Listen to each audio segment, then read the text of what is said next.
నీకు నీవే సృష్టికర్తవి. మరి మనకు మనమే సృష్టికర్తమని ఎందుకు అన్నాను అని ఆలోచిస్తే, దేవుడు మనల్ని సృష్టించాడు, కానీ మరుజన్మ తీసుకోవాల్సింది మాత్రం మనమే. మరుజన్మ అని ఎందుకు అంటున్నాను? పుట్టడం ఒకసారి జన్మ అయితే మన భవిష్యత్తు ప్రణాళికను ఏర్పాటు చేసుకోవడం, దాన్ని నిర్మించుకోవడం మరుజన్మ లాంటిదే కదా. దేవుడు పుట్టాడు కదా అని చెప్పేసి ఏదో రోడ్డు మీద తిరిగితే సరిపోదు కదా. మరి దాన్ని మనకు నచ్చినట్టుగా మనం మలుచుకోవాలి. ఈ మాట చాలా ఆలోచించవలసిన విషయం. ఎందుకంటే చాలామంది తను కావాల్సింది పొందలేనప్పుడు, తనకు కావాల్సింది దక్కలేనప్పుడు నా తలరాత ఇంతే అని చెప్పేసి నిరుత్సాహపడతారు.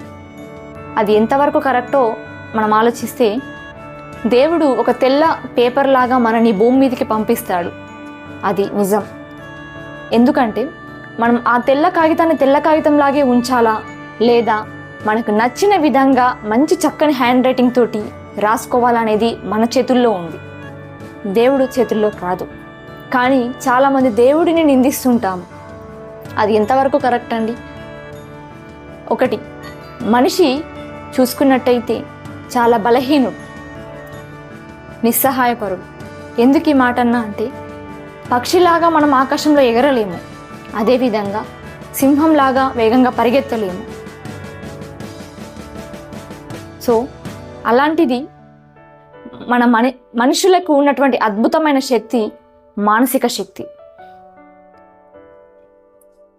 మరి మనం ఇంకొకటి చెప్పాలంటే, ఈ సృష్టిలో ఉన్నటువంటి ప్రాణులన్నింటితోని పోల్చుకుంటే మనిషికి ఉన్నటువంటి అద్భుతమైన శక్తులు ఆలోచన శక్తి మరియు మాట్లాడే శక్తి.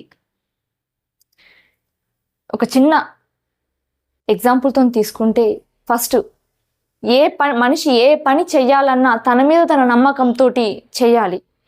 మనిషి ఏదనుకుంటే అది చేయగలడు. తన యొక్క ఆలోచన శక్తిపైనే అది ఆధారపడి ఉంది. చిన్న ఎగ్జాంపుల్ తీసుకున్నట్టయితే, నాకు ఫ్యూచర్లో అంటే ఇంకో 5-6 నెలల్లో నాకు ఒక ఎగ్జామ్ ఉంది. ఒక ఉద్యోగాన్ని నేను సాధించాలి.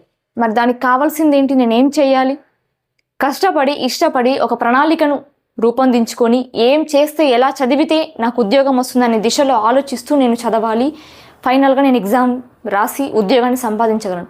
అలా కాకుండా నేను తింటాను, తిరుగుతాను, పడుకుంటాను, నేను నిండా కప్పుకొని ముసుగు కప్పుకొని పడుకుంటాను అంటే నేను సాధించగలనా? అది కాదు కదా. అంతా ఒకటి అంటాము, గాల్లో దీపం పెట్టి అంతా నీవే దిక్కు అంటే ఏ పని జరగదు. ఎక్కడ వేసిన గొంగడ అక్కల్లాగానే ఉంటుంది. మరి దానికి ఒకటి ఉంది, మన ఆలోచనే ఆచరణే మన భవిష్యత్తు. మరి మన ఆలోచించే విధానం కరెక్ట్గా ఉన్నప్పుడు దాన్ని ఆచరణలోకి కూడా పెట్టాలి. ఆచరణలోకి పెట్టకపోతే అది పని కాదు. ఏదైతే ఆచరణ మన పైన మనం నమ్మకం పెట్టి చేస్తామో అదే మన భవిష్యత్తు అవుతుంది. ఇంకొకటి చూసుకున్నట్టయితే, నమ్మకం గురించి మనం మాట్లాడుకుంటే, జాంబవంతుడు హనుమంతునితో ఇలా అంటాడు, హనుమంత, రాముడికి నీ యొక్క బలము, నీ యొక్క శక్తి అనేది ఆయనకు తెలుసు కాబట్టే ఆయన యొక్క ఉంగరం నీకు ఇచ్చాడు, సీతాదేవికి ఇవ్వమని చెప్పేసి. ఆయన నమ్మకాన్ని నువ్వు నిలబెట్టగలవు, నువ్వు ఈ సముద్రాన్ని దాటగలవు అని ఆయన యొక్క శక్తిని ఆయనకు తెలియజేశాడు.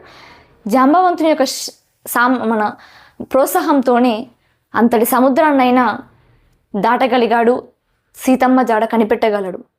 దీని నుంచి మనం తెలుసుకోవాల్సింది ఏంటంటే, పట్టుదలతో ఏ పని మొదలుపెట్టినా అది విజయాన్ని చేకూరుస్తుంది. మన పైన మనం ఎప్పుడైతే నమ్మకాన్ని పెట్టుకుంటామో ఖచ్చితంగా అసాధ్యాన్ని కూడా సుసాధ్యం చేయగలము.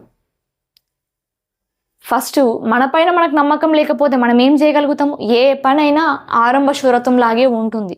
నేను చేయగలను అని ఎప్పుడైతే మనం అనుకుంటామో ఖచ్చితంగా చిట్ట చివరి దశని మనం చేరుకోగలము. మనకు శ్రీకృష్ణుడు గీతోపదేశం చేశాడు మన అర్జునుడికి. ఆయన కూడా ఒకానొక సందర్భంలో భయపడి నా యొక్క కుటుంబాన్ని నేను చంపుకుంటున్నానేమో, నా కుటుంబాన్ని నేను దూరం చేసుకుంటున్నామో అన్న భయంతో తన యొక్క గాంధీవాన్ని వదిలిపెడతాడు. కానీ చేయాల్సిన సమయానికి చేయాల్సిన పని చేయకపోతే మనం పొందాల్సింది కూడా పొందలేము. అద్భుతమైనటువంటి మనకు గీతను శ్రీకృష్ణ పరమాత్మ మనకు అందించాడు. ఎన్నో ఉన్నాయి మనం తెలుసుకోవాల్సినవి, ఎంతో ఉంది మనం నేర్చుకోవాల్సింది. కానీ మనము మన పైన మన నమ్మకాన్ని ఉంచుకోక ఎన్నో అద్భుతాలని మనం దూరం చేస్తున్నాము. మనలో అద్భుతమైన శక్తి ఉంది. ఆ శక్తిని మనం ఎప్పుడైతే తెలుసుకుంటామో అప్పుడు అద్భుతమైన మన విజయాలను సాధించగలము. ఈ అంతర్యామి వల్ల నేను నేర్చుకున్నది మీకు తెలియజేయాల్సింది, మనిషిలో సంకల్ప బలం, పట్టుదల, కోరిక ఇట్లాంటివి కలిగి ఉన్నప్పుడు ఎలాంటి కొండలాంటి కష్టాలనైనా మనం దాన్ని ఎదురెళ్ళి సాధించగలం. Thank you.